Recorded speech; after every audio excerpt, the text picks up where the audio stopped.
Hi guys, this is Tablet-News.com and I'm here with the Chuwi Hi12 tablet for a review. This is a 12-inch dual boot tablet with Android 5.1 and Windows 10 in tandem, and you can find it on Gearbest.com at $259.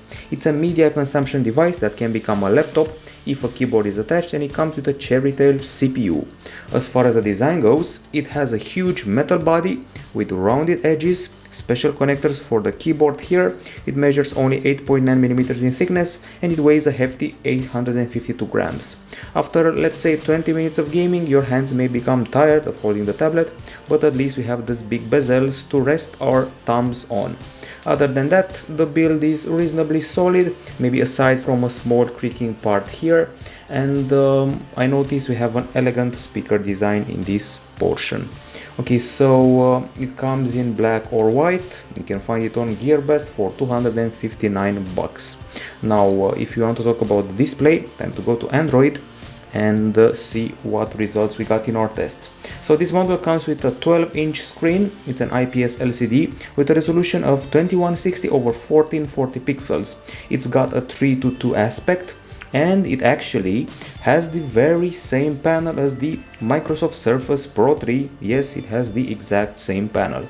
Now, as far as the experience is concerned, I'm going to resort to Android to play our clip and see how it handles that. We don't have a video player on Android, so I'm going to have to resort to the gallery. Okay, so it's now time to test the display and the experience of the screen. As I said before, there's no video player here, so we're going to have to resort to the gallery. And this is what the playback experience looks like. So we're dealing here with a pretty solidly bright screen, at least indoors. The colors are pretty well calibrated and we got wide view angles. It's basically great for movie watching.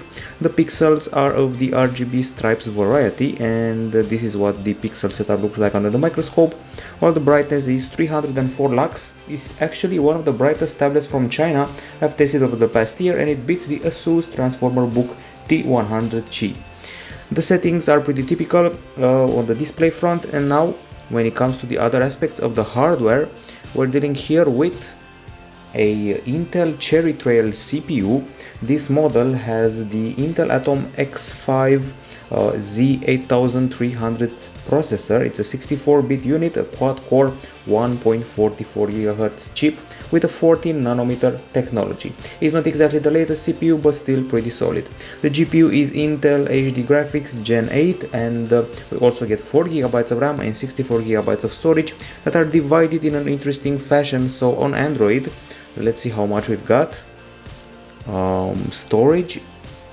So we're playing with about 9GB here, while on Windows 10 we have 44GB to play with, so each OS has its own set of options. Now, as far as the experience goes, as you can see, there's no lag here, and apps will open up reasonably fast, I would say, at least on Android, while Windows 10 has only a bit of lag. Now, when it comes to the gaming, the title Riptide GP Renegade runs pretty well. Specs are solid after all. 4GB of RAM and the 14nm chip is nothing to frown upon, and the benchmarks were also pretty solid. Okay, so let's see what this game looks like on this diagonal. I have to say, this is one of the very few times when I've played the game on such a big diagonal that's not a TV. So here we go, graphics looking hot, controls being responsive on a 12-inch tablet. I don't see any frame drop. The effects look nice, well rendered water, so we're pretty happy with the gaming and no lag here. Now, we also did a bunch of benchmarks on Android, of course, and let's see how that came out. Okay, so here are the benchmarks, and among the stuff we're mentioning here, well, we've got Antutu 6, which is here, and this result places us above the Cube i7 Remix tablet, while an important benchmark for the gamers is the 3D Mark iStorm Unlimited with a very solid score. This one here, it actually beats the Samsung Galaxy Tab S2 9.7-inch, but scores below the Nokia N1. And we also did a Basemark X test, this one here, and it actually surpassed the iPad Air 1. Not bad, not bad. Now when it comes to the temperature, let's find that as well. So we did a temperature test and we could not surpass 31 or 34 degrees Celsius in GFX Bench or Riptide GP Renegade respectively, so no problem with overheating here. Now on the battery front, we get a huge 11,000 mAh battery inside. It's also a 3.7 volt unit. On paper we are promised 4 hours of video, while in real life we actually got 7 hours and 24 minutes, which is actually excellent. And it beats the Q/7 Remix once again, but scores below the Galaxy Tab S2, and it's 10 hours and 45, but that is a 9.7 incher with a different setup. We also did a PC Mark test, and usually such affordable devices from China offered us 2, 3 or 4 hours of use. This one 6 hours and 40, and that's solid. Once again it beats the Q/7 Remix and Chuwi Hi12, but scores below the Xiaomi Mi Pad 2. Charging is a bit on the long side, it requires 4 hours and 27 minutes. It's big, but it's worth it since the other results are pretty good as well. Okay, now as far as the settings go, we got a typical battery saver on Android, and on Windows 10 you can tweak the brightness, idle time and sleep for the sake of extra battery. When it comes to acoustics, we get a pretty nice looking set of speakers here and here. They're not just nice looking, they're also nice sounding. We got Google Play Music available here, and its typical options, and when I say typical I mean the equalizer, which is the stock one, with options like bass boost, surround sound and a bunch of genre presets, which are very familiar for those who have used this software before. Well, who hasn't? Okay, so let's listen to some tunes, only the ones that are locally stored. Here we go, and we're playing the music.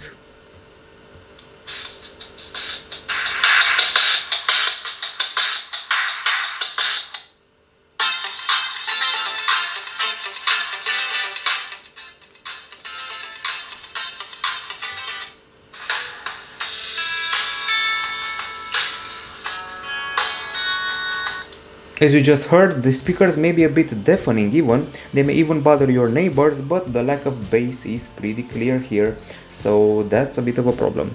In Windows 10 you'll be using Groove Music with its usual array of extra options, and we also did a test of decibel meter test, and let's see how that came out. Okie dokie, so 89.5 decibels, I told you it was very loud. It needs a bit more bass, but I'm pretty happy with the volume. It's almost the loudest tablet ever, very close to the Nokia N1, and it's a huge result.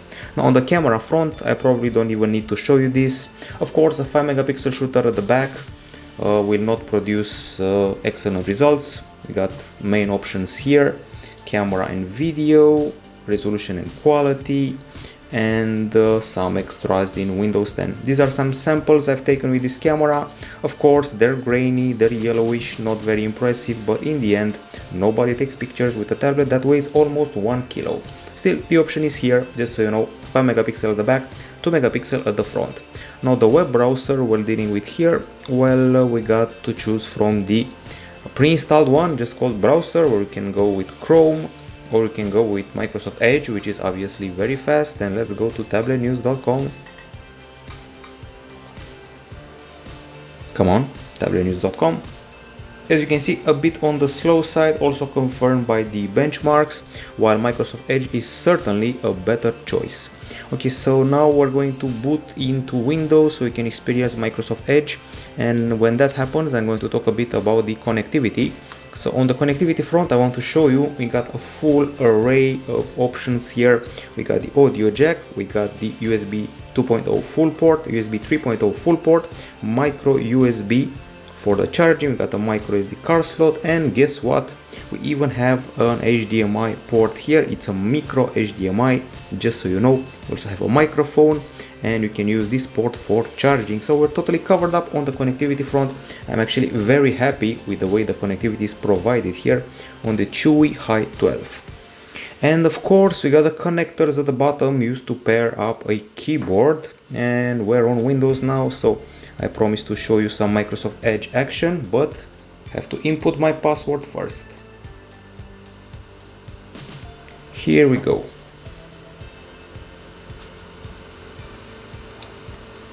Okay, so logging into the connection.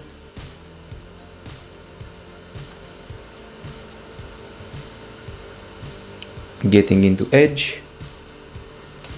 This browser has one of the best results one can achieve in any browser when it comes to the Sun Spider test.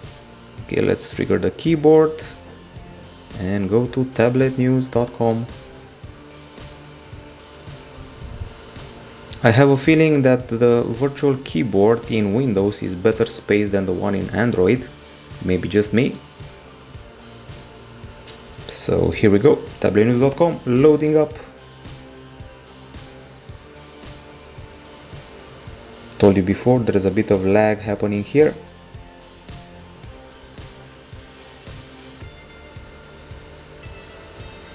Maybe let's give up the keyboard, and Bing is not responding. As I said before, there's a bit of lag happening every once in a while in Windows 10, while Android did not provide us with that problem, luckily. Okay, so closing down the browser, and I praised Microsoft Edge for nothing because it lagged on me. So in spite of the fact that the Android browser did not get good benchmark, at least it works, unlike the Microsoft Edge. Okay, so we just won't quit it. Here we are in Edge again, loading up Tablet-News.com, and as you can see, it loaded up a bit faster than on the Android browser, just a bit faster. Everything is pretty smooth here when it comes to the scrolling, and once again I have a feeling that this virtual keyboard is comfier than that one.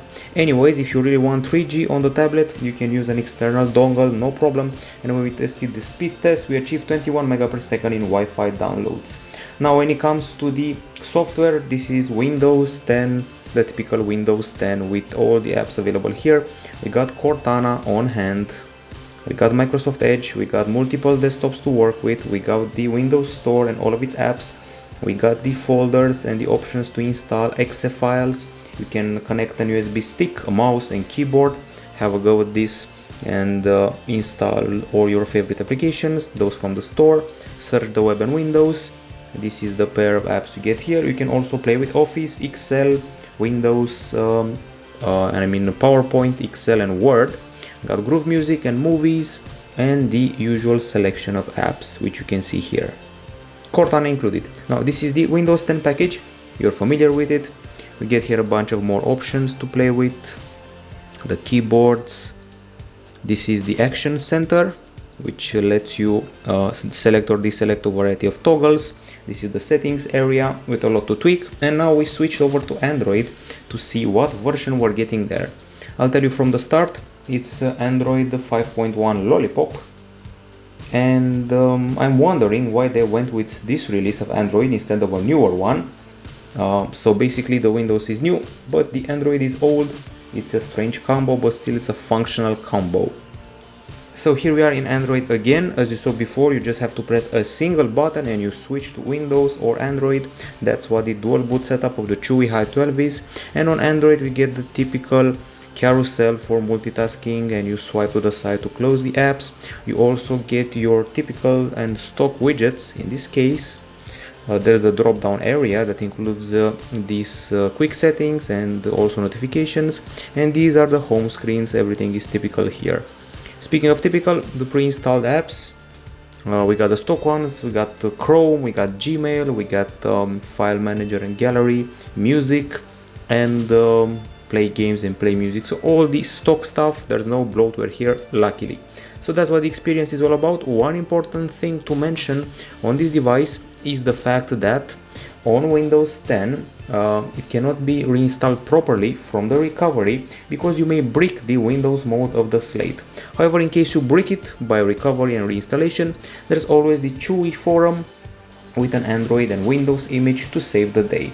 Now, once again I have to mention that Windows 10 seems to be laggier than Android, so people may prefer doing fun on Android and serious stuff on Windows, so that's it. Now, Chuwi Hi12, it's the time of the verdict. On the Pro side, an OK build, lots of ports, there is the dual boot aspect, we got an OK battery, pretty bright screen, no lag on Android, and nice acoustics from these speakers. On the con side, it's still a huge tablet, hard to wield on the go, it's got a long charging, there's that lag and bricking problem of Windows 10 if you do recovery, and there's also the creak here in this area that doesn't happen very often, and the fact that Android is kind of old, we expected a newer one. Okay, so it remains one of the brightest tablets from China I've tested ever. It's solid gold. If docked, you can replace a laptop with its Windows and Android combo, and basically it's also very good for the living room to do some binge watching on HBO Go or Netflix. It's more of a living room tablet with a good battery, solid screen indoors, and you can change from the phone on Android to work on Windows. So that's it from Tablet-News.com. You can find this metal device with Cherry Trail CPU on Gearbest for $259. Bye bye.